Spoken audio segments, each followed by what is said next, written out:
the child, the integral involvement of men, and the empowerment of women in the family, parenting and associated laws, child and drug abuse, domestic violence, and teenage pregnancy.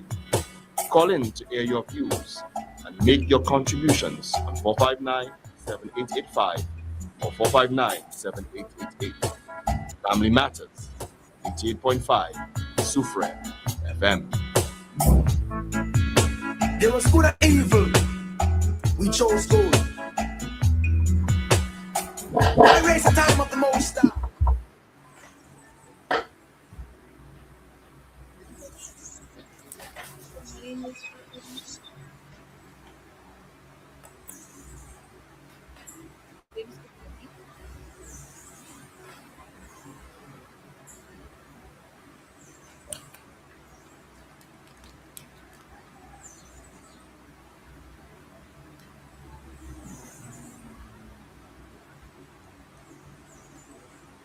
Can you hear?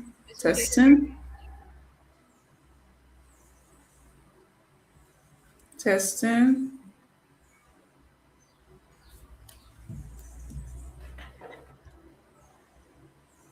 Can you hear me? Can you hear me? Yes, but the volume is not the loudest.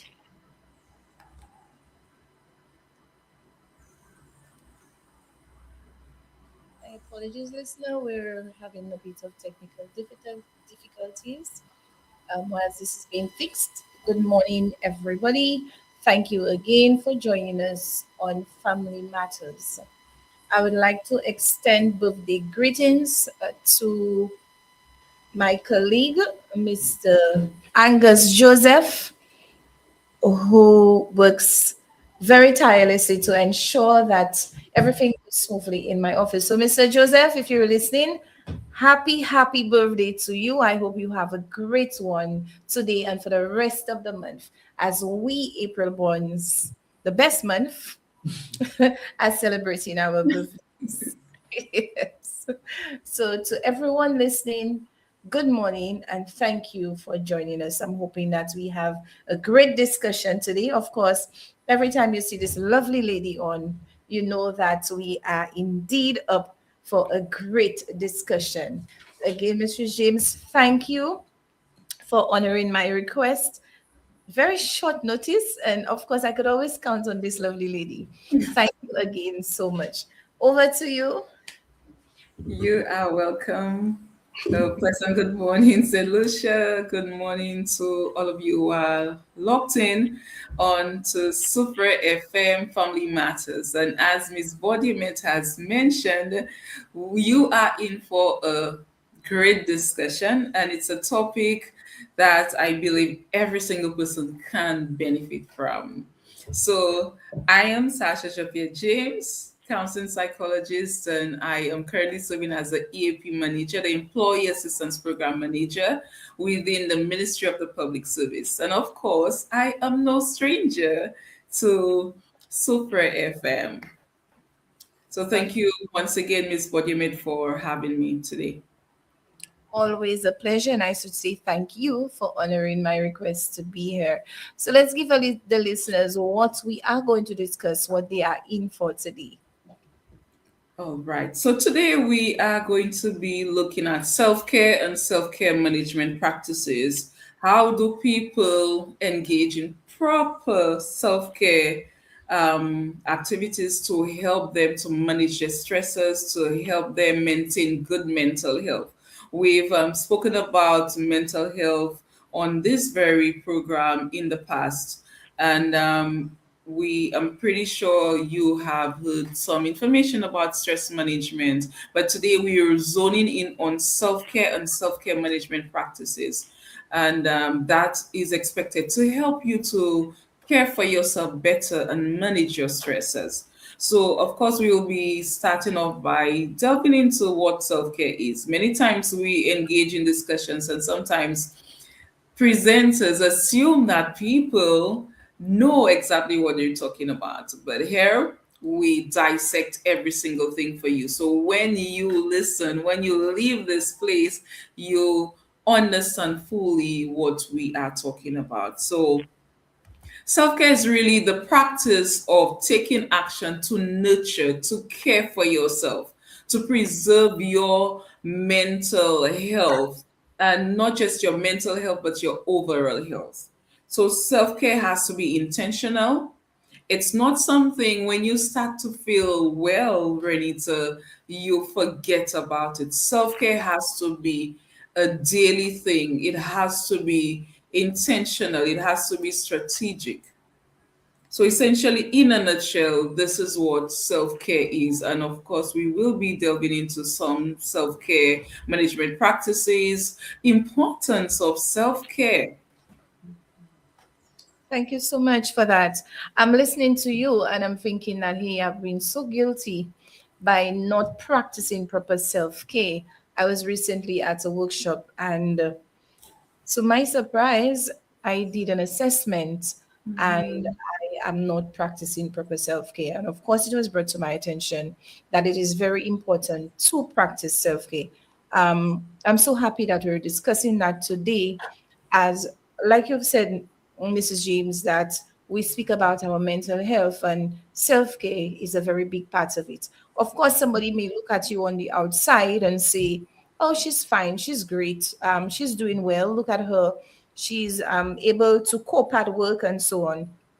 But at the end of the day, are you taking proper care of yourself? Are you taking time out for you? So this is what is very important right now, and what we are going to talk about today, and why it is very important. Yes. Right. Thank you for that.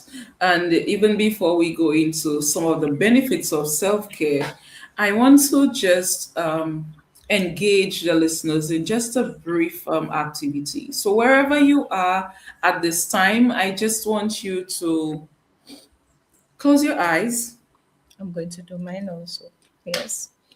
Yes, many times we go through so many challenges, so many stresses, and the unfortunate thing is that life does not always permit us to take some time, or I would add, we do not permit ourselves to just take that time that we need. So today, wherever you are, of course, if you're driving, please ensure that you park right on the lighter side. So close your eyes. Mhm. And I'd like you to just zone in on the here and now. I'd like you to take some deep breaths in through the nose. You hold and you let it out. Now, there are various types of breathing, deep breathing exercises, but I'm going to permit you to do the one that feels most comfortable for you. So, whilst your eyes remain closed, I want you to take some deep breaths in and out. Some of you may have gone through a very difficult season, day, even the past few months may have been a bit challenging. But as you take these deep breaths in and out, I'd like you to pretend that you're exhaling all of the negative energy and you are zoning in on this moment, the here and now. I want you to focus on just picturing yourself in a happy place, what we call a happy place. Now, this space may not be a physical place, a geographical location, but a place in your mind that you can go to whenever you feel stressed, whenever you feel tired. As you picture yourself in that place, I'd like you to focus on the sounds that you hear. Are you hearing birds chirping? Are you hearing music? Is there silence? I'd like you to focus on what you see.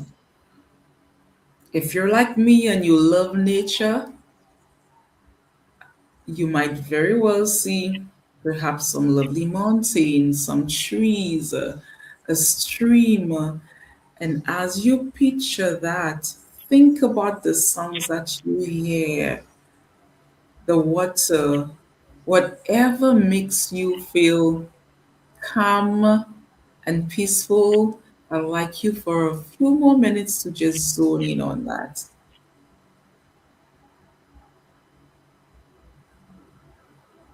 And as you do that, continue to take these deep breaths in and out, in and out.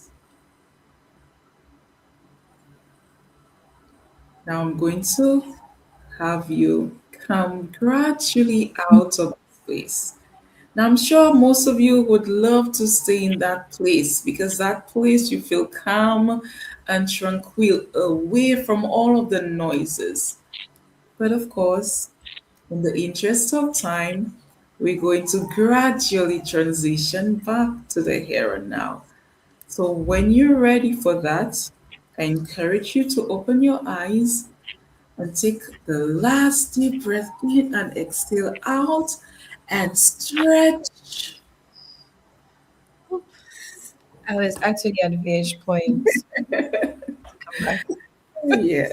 So what we just did was just a relaxation activity. Now I did a merger of a few. There are several, and a little later on, I will engage you in some examples. But these are some practices, some exercises that somebody can engage in to help them to just debrief and just to ground you. Yes, many times a day gets so busy, and just taking 5 minutes, 5 minutes can do a lot for you. Definitely. Yes. All right. So how did that feel for you, Renita? Oh, I felt so relaxed, like a weight was lifted off my shoulders, and I was at this point listening to the sea crashing on the rocks, and it was very therapeutic. I feel very relaxed, and I didn't want to come back. I wanted to be at that place because, of course, I felt at peace. Yes. Hmm. So Awesome. Awesome. And that was just for a few minutes. So imagine if I had taken you into the full I feel like I had a relaxation and exercise, how much yes. more relaxing that would have felt. And this is something that we can do on our own. But as I said, we'll get into it a little bit. So, listeners, thank you for participating in this. We will now just speak a little bit about the benefits of self-care. We did mention what self-care is, and I mentioned that it has to be intentional. And I will continue to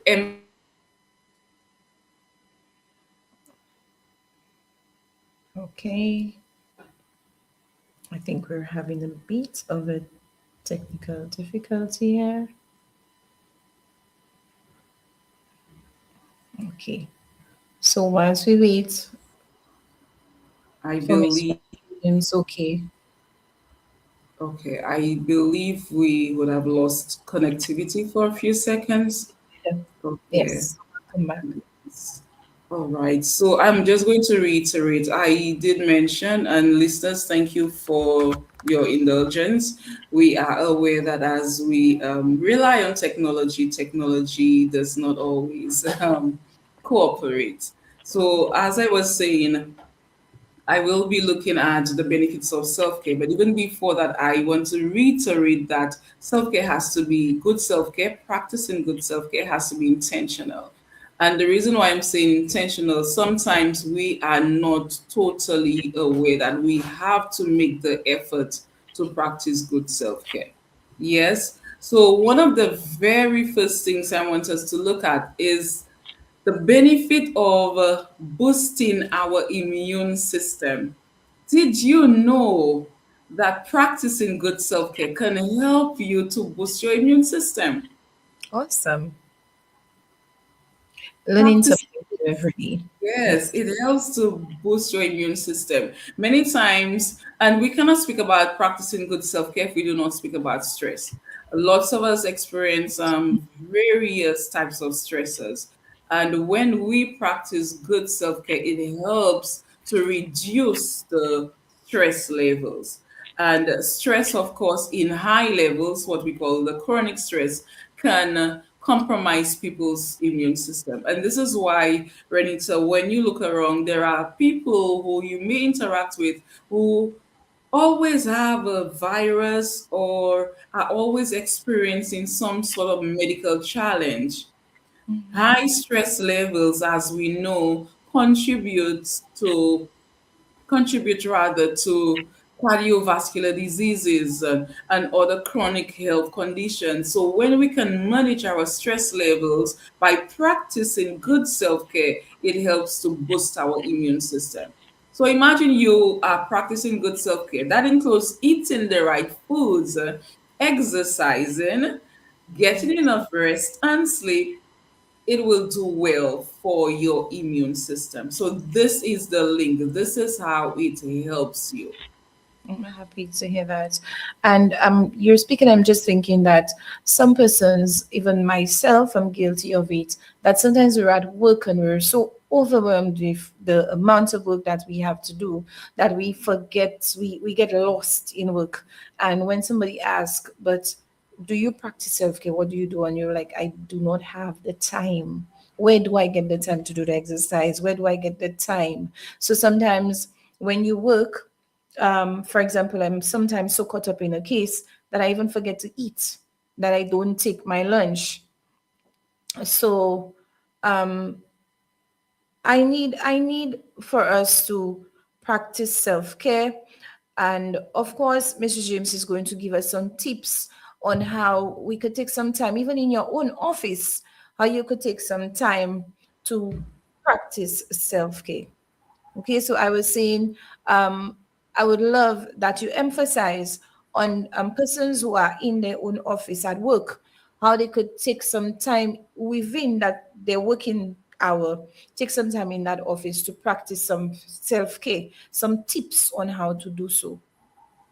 Okay. Just to ensure that I got everything, because I'm not sure if you were aware that we lost connectivity again, but just to clarify, based on what I'm hearing you say, just to share some tips on how working professionals can practice self care at work, correct? Yes. Before we move Okay. on, I would Mhm. like to say thank you, Marcia Nove. She said, yes, Queen, great vibe. Thank you for joining us. Paula Charles, positive feedback from our colleagues. Thank you for joining us.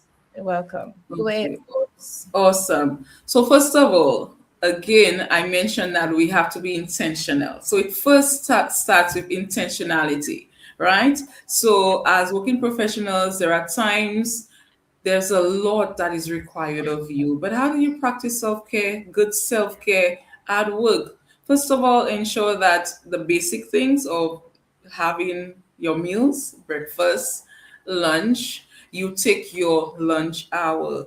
Most organizations have a lunch period of at least 1 hour. Ensure that you utilize it. Now, I am aware that sometimes because of deadlines, you may not be able to utilize your entire hour, but at least 30 minutes. You can enjoy a good meal in 30 minutes. So, first step, ensure that you get the breakfast, your meal, your lunch, meals on the whole. There's something I like to say, you take five or you take 10. So at some point, if you're in your building, for those of us who work in offices, if you're a construction worker, you can do it as well. It doesn't matter the profession. Just take 10 minutes. That's 10 minutes to yourself. You take a little walk. You reflect on something. You practice a grounding exercise, a grounding technique, which I will perhaps discuss a little later on. These are some things that you can do. Another thing, if it is possible, ensure that you do not take work home. This is practicing good self care. Leave work at work. And Do not take work no, home. no work home. Now, Put it on I'm going to silent. be very, very honest and open. I know as a professional, as a manager, it's not always possible. But one of the things that I have learned to practice is if I realize that, okay, I have some deadlines to meet, I like to keep my home for my family, for that, that's just my safe haven. So I would rather spend at least maybe an hour or two, whatever is required, complete the work, even if I have to leave the office perhaps a little later, so that when I leave the office, when I leave the workplace, this is it. So this is something that has worked for me. Now I can almost hear somebody saying, but you should try to leave work on time. And yes, I agree with this. And this is why I say there are times based on your portfolio, based on your responsibility, you may have certain deadlines. It's not going to be an everyday thing. It's not going to be an everyday thing, but you try as much to do this. Because if you Okay. don't take care of you, we often hear that if you don't take care of you, who's going to do it for Do you? it for So you. these are just some basic things, Renita, that we can do. Definitely. And I agree with spending sometimes I know persons need to rush home to their family and all, but I totally agree with you because I do it as well. When I have a deadline to meet or work to complete, I at least stay back an hour or two because I know that when I get home, my especially my daughter, she would come nighttime. She takes the phone, she takes my bag, she puts everything away, my time. So there's no time to complete that work. So of course I try to do it. Leave work at work. Yes. So I think Right. it's practice. Yes. Yes. And another thing is, I mentioned the take 10, you take a walk. Many times, if people are seated for very long hours, that can affect you. So you get up, you walk around. You could say hi to your colleagues around. And note, I am not encouraging wasting time. And for those who have interacted with me, you know that I am advocate for being very ethical and professional. But you take 2 minutes, good morning. So, in the moment you are interacting with your colleagues whilst you're engaging in, a little bit of, I don't know want to call it exercise, but a little bit of activity. Very basic, but they help. Yeah. Even sometimes at work, you find like if the day is being very stressful, what has worked for me, sometimes I had a very tough case. So after this very tough case, of course, persons are waiting outside. I have other clients waiting, but I would ask them to give me a few minutes. And if my colleague is there, I do a little bit of debriefing with my other colleague so that I'm able to breathe, I'm able to let it out. So it gives me a little more energy, clarity to deal with the other cases. So I think Yes. that's helpful as well. Yeah. And very important too, especially for people like us. I mean, in this field and in the other helping professions, sometimes you go from case to case, just 2 minutes or 5 minutes, and as you debrief, you get a little joke. Laughter is good therapy for the soul. Yes. Laughter helps. Yes. Definitely. Yes. So we move on to yet another benefit, lowering your cortisol levels. Now, we spoke about stress and high stress levels. Cortisol is really the hormone that is responsible for stress, the stress hormone. So, when you practice good self care, you are helping your body to reduce that, to lower the cortisol levels. So when we look at, I mean, we've just spoken about just a few of the benefits, but when we look at the benefits, it really tells us that we need to, we don't have a choice, but we need to care for the body that God has blessed us with. We need to Many times people ready to believe self-care is about doing the nails and getting the I was hair thinking that done. your hair glamming up. Yes. Right. But The it's glam. more than that. You are being intentional about preserving the holistic person, spiritual health, occupational health, Yes. emotional, psychological, physical health. Mhm. Yeah. And go ahead. Sorry, I was just thinking that persons may believe that, of course, when you take some time to yourself, that sometimes it's a little selfish. When you put off the phone, you go to your room, you close your door. It's just my time, some me time, and some me time always helps. You engage in whatever it is, whether it's meditation, whether it is watching your favorite series, whatever. Do a Nice. little of that, because some people believe, like you were saying, and I was thinking of that earlier, that self care is about going to the spa, um, taking care of your external whilst your internal, of course, is suffering. Mhm. Yes, and just to reiterate the definition of self care for persons who may be just logging in, this is just a practice of preserving your holistic health, taking action to nurture and to preserve your overall health. And not, I'm not saying mental health because it's your overall health, which includes mental health, spiritual, and all of the different dimensions. And I did mention earlier on that you have to be intentional about it. Many times, one of the things that I have observed many times when people begin to feel good, maybe after 2 months vacation, they feel good. They gradually get back to doing things the same way. You Yeah. have to continue to practice good self care even when you are feeling good and rejuvenated.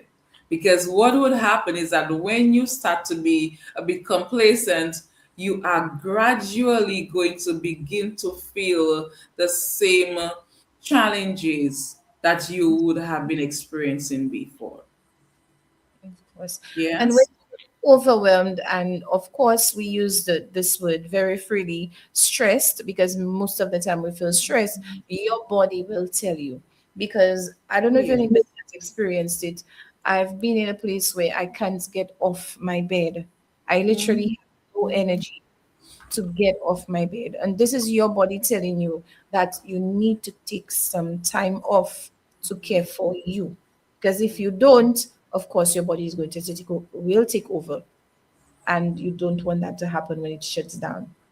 Yes. Yes, yes. And this is why it's important for us to normalize feeling overwhelmed sometimes. You will feel that way. That's just the reality. Life has so many challenges, personal, work related, just globally too. What's happening around people experience stress just by listening to the news sometimes. And yes, you will feel overwhelmed. And this is why such practices help you to maintain good mental health, physical health, and of course, as you practice good self care, you will reap the benefits of it. Most definitely. And another benefit, Renita, is that it prevents burnout. Yep. It prevents burnout. Regular self care prevents exhaustion and it helps to maintain long term well being. If you know, we have often heard prevention is better than cure. So if you maintain good self care, if you practice good self care, then the burnout would be less likely. Okay. Especially for careers like ours, what we do, would you say that it would be a good suggestion for persons like our supervisors, and of course persons in the higher ranks would of course arrange for workers to get a retreat, maybe every other month or so on, at least, because yes, once we speak of the self-care for us, like I said earlier, sometimes you are so busy at work, you give yourself so much that you do not take back. So sometimes I think it is necessary for persons who are in the helping profession, that of course they, and I'm saying it, persons in the managerial positions at least arrange um, a retreat for staff, so at least they can have this time to do a bit of self-care. All right. And I think we have lost Mr. James again. Yes. So shout out to Sheldon Lionel. The older generation had less stress. They had less things to worry about. Um, I would agree with you, Mr. Lionel. All right. So it seems that we have lost Mrs. James for a bit. Let us hope that she can join us again. So, of course, um, people will call me old school, but I really do not like virtual. I like my guests in house to avoid all these technical difficulties. Yes. So, do we have Mrs. James? Okay. Welcome back. Thank you. Apologies, listeners. Seem Yeah. like flow is not flowing today. I was just saying that this is why I do not like virtual. I'm old school. I like in-house to avoid all these technical Same here, same here. But unfortunately, circumstances today did not definitely. permit. Thank you again for being here. But Mr. Sheldon Lionel said that he believes the older generation had less stress. They had less things to worry about. Would you agree? They had less stress because they had less things to worry about. Now that can be debatable, right? Yes. So perhaps let's adopt the approach or the school of thought that said they had less things to worry about. Perhaps they had less distractions, not less things to worry about, because they still had families to maintain, they still had jobs. I would say they had perhaps less distractions because even right now, um, social media, this is a big distraction. It And is. this can impact our self care practices because even a self care tip can be just putting on the phone for a few minutes So true. and just reflecting on you, something that will help to bring value to you. So perhaps the distractions would have contributed to less stress, but I'm not going to agree totally. But he does have, Point. a point there. Definitely. Thinking of which, I was wondering, I meant to ask, would you consider compartmentalizing a way of self care? When you have your issues and you learn to compartmentalize them, don't look at everything together. Is would you consider that as a way of practicing self care? What I would encourage, because I'm a big proponent of processing your emotions, processing what you experience. And whilst compartmentalizing may have its place, I would recommend processing the challenges and the emotions because that it tends to be a little healthier. So let's just say you have a personal problem and you are at work. So you are at work, but you recognize that you have to focus on work and not the personal problem. Now, we understand that because of how we are wired, our personal challenges can affect us at work. And this is why I always recommend processing your emotions so that you are able to better manage whatever it is that you're experiencing. So, from that perspective, Renita, I would encourage this more than compartmentalizing, although it has its place. I would totally agree that you need to, of course, deal with whatever it is, because if you don't, then it will just get worse. So, That is it. That is definitely. it. Yes. And as mental health practitioners, we encourage people to engage in healthy coping mechanisms as opposed to the unhealthy ways of coping, what you call the defense mechanisms. Sometimes people suppress and they pretend that the challenge is not there, but at some point it's going to resurface in some way if you don't address it. And again, this is why I am big on processing your emotions. It may be difficult at the moment, but you process, you regulate yourself, and you get to a place where you can better manage. Of Yeah. course. Most definitely. I totally agree. And of course, persons who are at work, don't be afraid to ask for help. It doesn't make you look incompetent. It doesn't Mhm. any lesser of a person that you reach out for help. If whatever you're doing, you find difficulty in getting it done, you reach out to your colleagues, reach out for help. Or if you're going through something and of course you feel speaking to somebody would help you, or even get taking some time off would help you, do whatever it is to get on the right path to be in good health. Because like Yeah. Mr. James said, like you said, Mrs. James, sometimes people suppress a lot. They do have a smile on their faces, but a lot is going on. Mhm. Yes. We spoke about prevention of burnout a while ago. Another benefit of practicing good self care is that it decreases the likelihood of emotional and mental health challenges. And based on what we've said before, you would be able to make the link. If you practice good self care, and you would realize how the emotional and mental health challenges would be decreased because you are being intentional about taking care of you holistically, and your mental health, your ability to cope with the daily stresses would be a lot higher and stronger, and you'd be better able to navigate.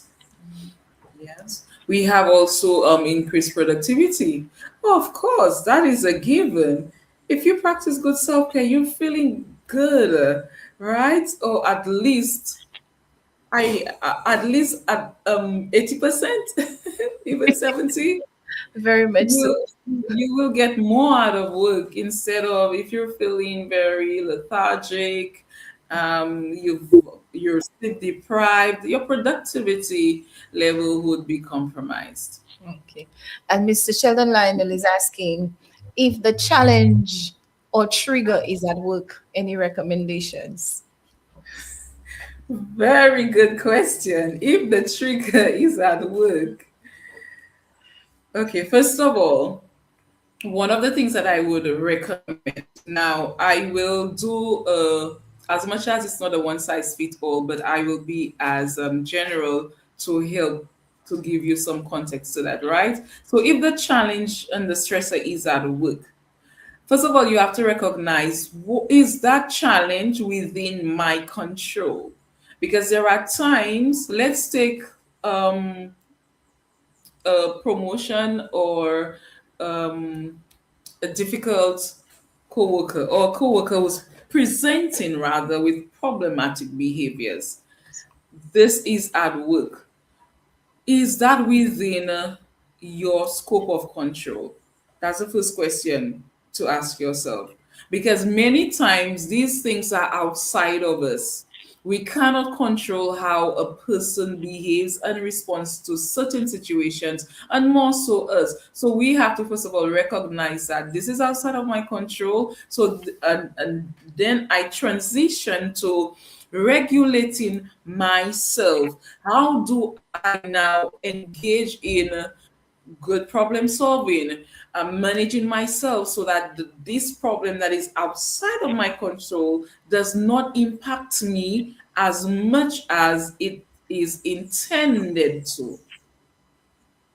Because the reality is, and I always like to encourage this, because people are speaking about toxic work environments, and I know this is a thing, but it's not always possible for you to remove yourself from the workplace because this is where you make your money, this is where you make your bread, and there are times you cannot get a transfer, you may not be able to leave the job.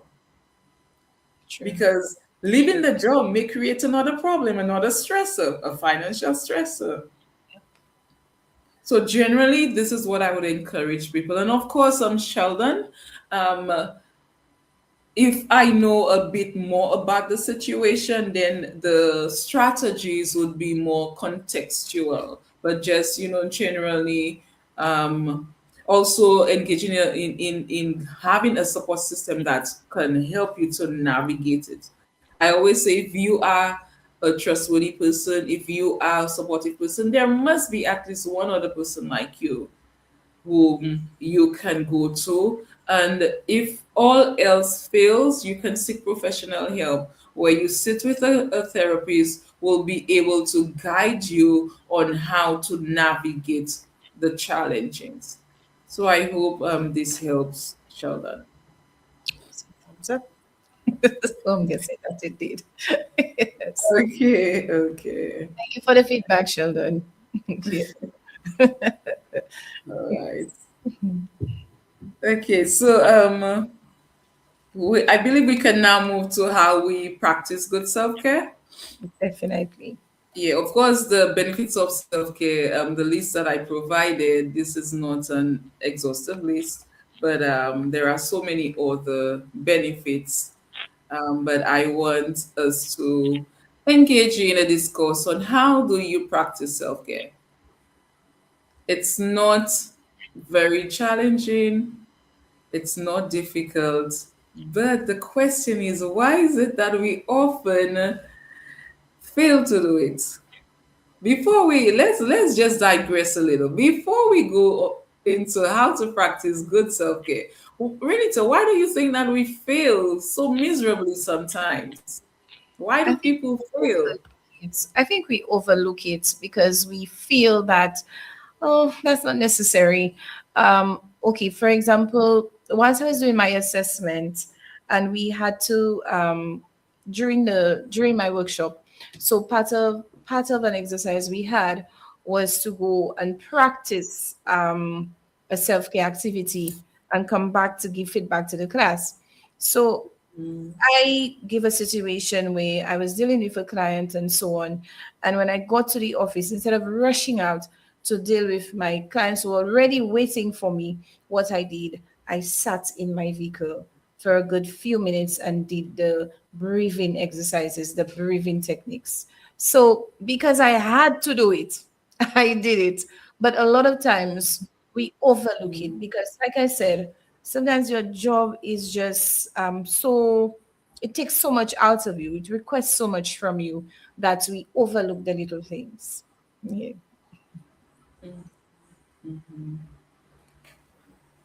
And I think, thank you so much for sharing that and being so open and honest. Another reason I believe some of us fail, or people generally fail in practicing and maintaining good self care, is that many times people believe it is this one big thing, Yeah. as opposed to the small things, the incremental steps, the small things that we do each day.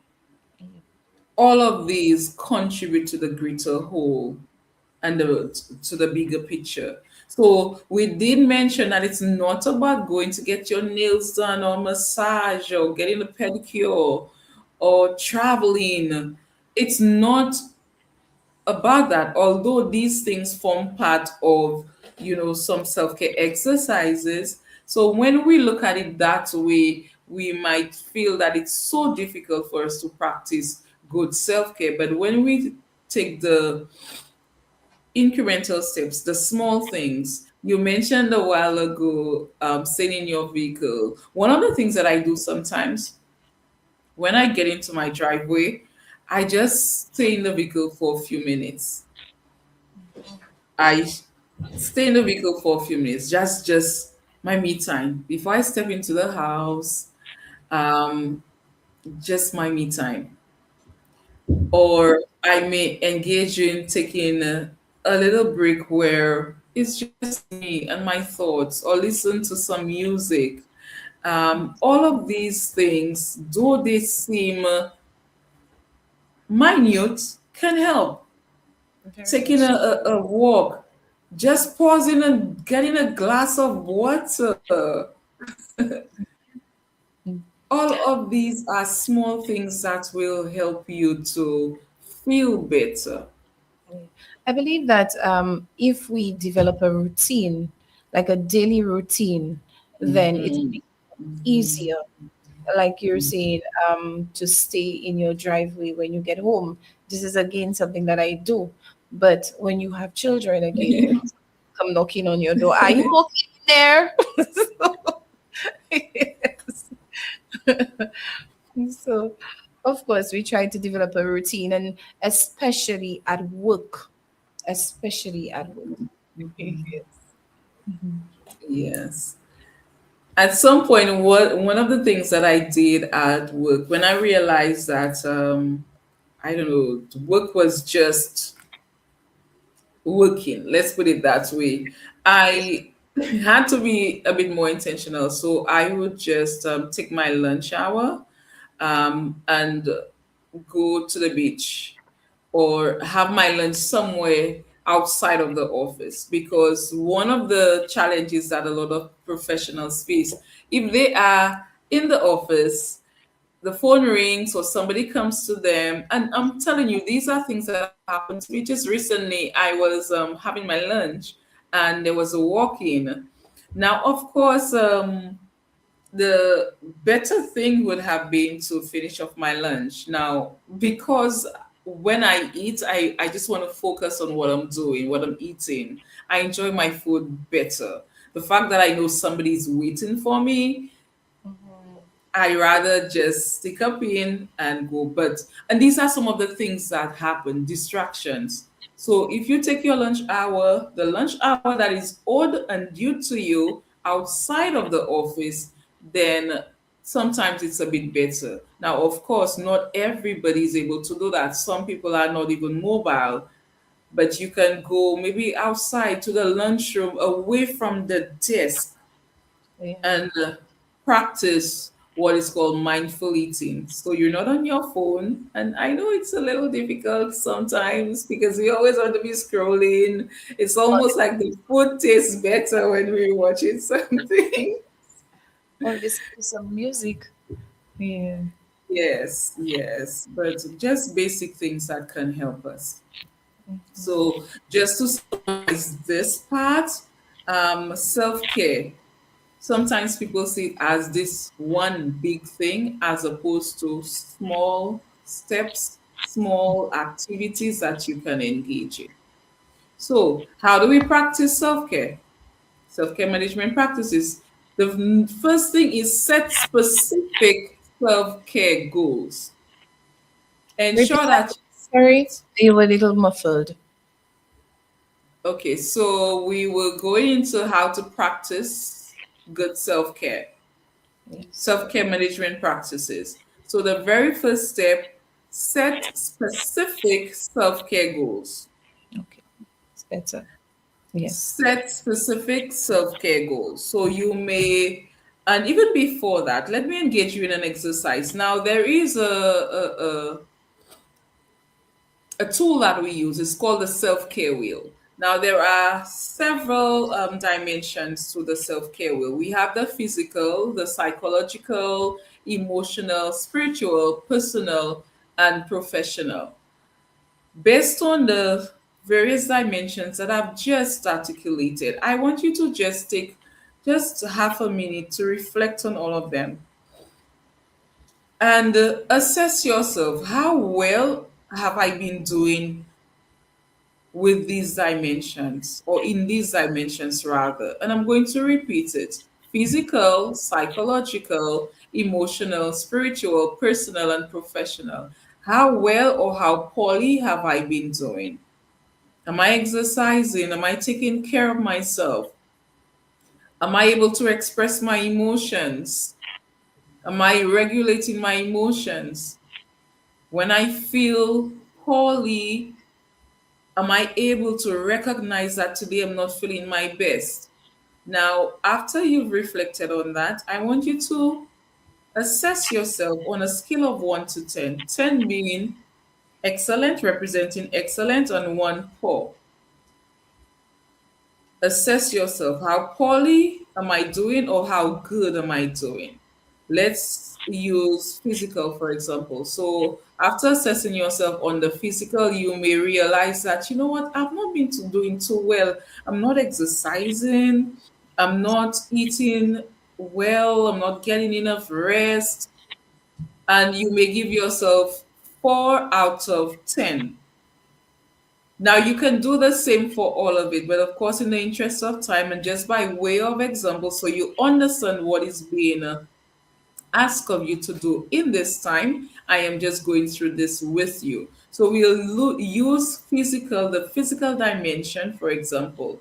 Somebody has received a score of 4. So then you can set your specific self care goal based on that. And when we set goals, we need to ensure that our goals are realistic, they're achievable. So you will tell yourself, so Renita, let's just use you as an example. You have been doing poorly on the physical. I hope this is not the case for you, right? So Really? you don't have to say, you don't have to say. So let's just say you gave I yourself a started score of 4. exercising after my assessment. So yes, I can proudly say that. Can you repeat that, please?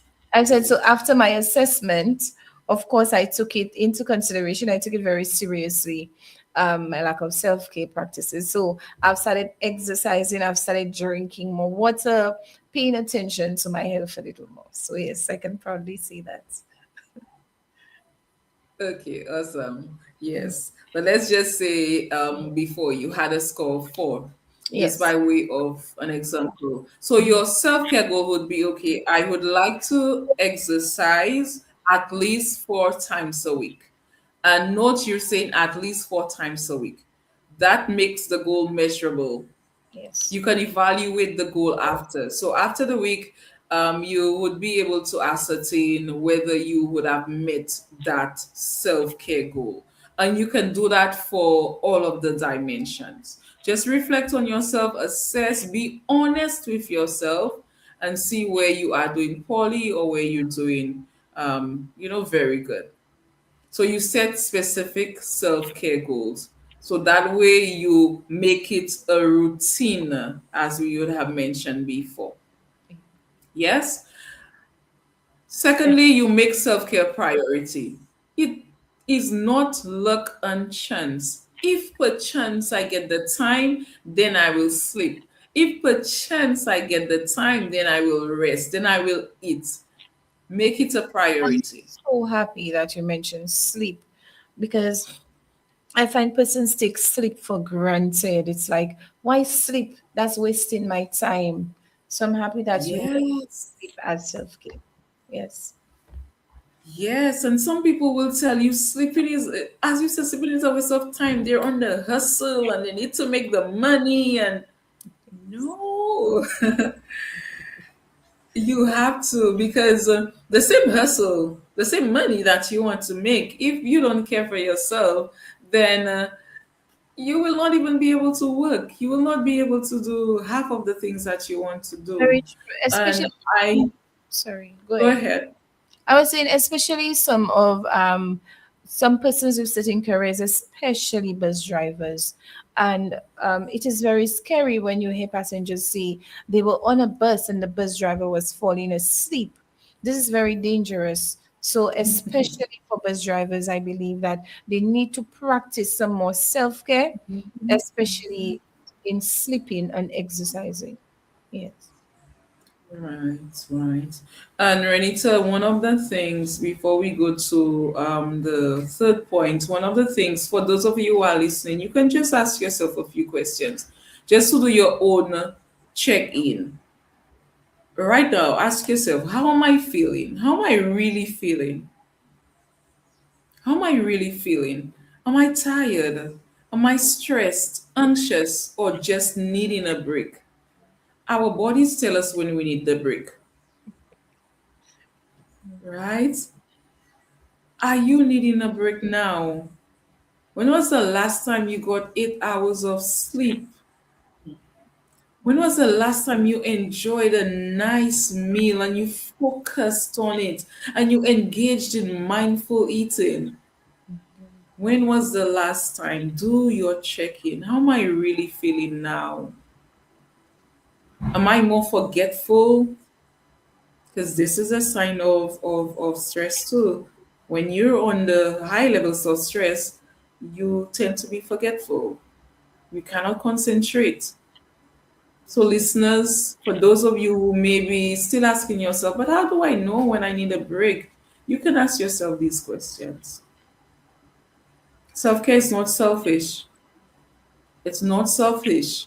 Many times people say, "Oh, you're always thinking about yourself." No, if you don't care for yourself, who's going to do it for you? Who's Exactly. going to do it for you? And for us as a mental health practitioners, we always say, you cannot pour from an empty cup. Sometimes we do try. And I have had to learn the hard way, I can tell you. And I am one not to pretend that I've always had it all together because I absolutely love what I do. I have, you know, I have not always practiced good self care. I'm still learning to prioritize it because my job is very demanding. But it's not an excuse. It's not an excuse. It's not an excuse for you, Renita, as a social worker. It's not an excuse for you, the construction worker, the driver. It's not an excuse. Life Exactly. is busy, but we have to make self care a priority. So let's all join hands and Mhm. start this movement. Practice good self care. Most Yeah. definitely. And again, because of Mr. Sheldon Liner, we cannot go into your questions. I'm sorry, but of course you could reach out to Mrs. James or us so we could answer you. But one of the things that he said, one of the comments he made was that someone said, I will have all the time to sleep when I go to heaven. And interacting Oh, interacting with the younger persons, you would hear them say, the youth especially, you would hear them say, why sleep? Sleeping doesn't matter. I have so much time to do so many things. Why do I need to sleep? And I think the biggest chunk of self-care is sleep, because sometimes you look around, not being judgmental, but sometimes you look around and you see some young people and how they look, and you'll be wondering, Kimanekwazi kwasa. You hear people say that. This person looks older than their age and so on. Secret, sleeping keeps you younger, keeps you young. Okay, so persons who don't believe in getting a good night's sleep, it keeps you rejuvenated, it keeps you young, it keeps you going. So sleeping is very important. Yes. it is very important. And I just want to weigh in on that just a little bit. I know our time is almost up. But for the listeners who are saying, okay, I will sleep when I get to heaven, did you know, listener, that sleep deprivation can cause you to experience symptoms like hallucinations and even delusions? Sleep deprivation can cause you to look twice your age. Renita, you alluded to that, right? There are so many disadvantages of of being sleep deprived. So when people make those comments, um, I don't think it's always from an informed place, and perhaps they've not experienced the side effects of sleep deprivation, And but it gentle, is something very yeah. serious. And It's not a luxury, it's a need for you to sleep. right. And Mr. James, I may not be a doctor, but reading up on sleep deprivation, especially for men, it has a very great side effect that you do not want to suffer. So, men, please sleep. So, Right, right. Yes. And we shall not go into that. We shall leave this for another show. Okay. So, number three, you practice good self care by making self care a habit. Make yes, self care a habit. Don't leave it to chance. Most definitely. Fourthly, set boundaries to protect your self care. There are times you will tell yourself, okay, I'm going to exercise, I'm going to do this today, but you have a walk in, you have a client who is in distress, or a friend calls you and they need your help. Set boundaries to protect your self care, because there is always going to be somebody who needs help. There's always going to be somebody who needs help. But what you would find is that if you are not in that good place, you will not be able to provide adequate help to the person. So you're doing yourself a disservice. If you really want to help people, help yourself first. Help yourself first. Most definitely. And of course, great discussion. And we can go on. And every time I have you on the show, I want to do a second part of it. But of course, our time is very limited. And anytime I start getting the eye on the side, I know, hey, I have to get it. So let's just come to the conclusion because, of course, our time is up. Right. And you are correct. It is a topic that I'm quite passionate about. And we always have these very rich discussions. We can always have a part two. I will make myself available. But listeners, you have heard the discourse. You have heard that it is important for you to practice good self care. You have heard that you need to be intentional. There are various benefits that we have delved into. And I want to encourage you to ensure that you make it a habit. You will not be able to care for people if you do not care for yourself. And as we make time, as we just wrap up, I just want you to think about one thing that you've been doing that affects your good self care management. Is what do you need to stop? What do you need to stop? What do you need to change? And what is one thing that you're doing well? The thing that you've been doing well, continue. But there are things that you may need to improve that would help you with your self care. It could be a simple thing as learning to say no to sometimes. It's okay to say no, setting boundaries. Self care is not selfish. So I trust that we will all do better and we will reap the benefits. Yes. Most definitely. Thank you so very much for that, Mr. James. And listeners out there, you heard, I hope you took in everything. And for those of you who did not take everything in, you can always do a recap of this program. Also, you can go online and research on self care activities for you. So you can take your assessment, go online, see if there are simple assessments. There are, Mr. James, simple assessments online, self Yes, dear. assessments. Correct. Right. Correct. And of course, you will get a list of activities. So always do your research. We always have what we call ChatGPT. We always can go to Google to get some help. So again, thank you so very much, Mistress James. As usual, very informative, very rich. All right. Thank you. Thank you for having me. Thank you, listeners. Yes, I'm being so thank you, listeners, and thank you again, Mistress James. Next time. You are welcome. Yes. Always a pleasure. All right.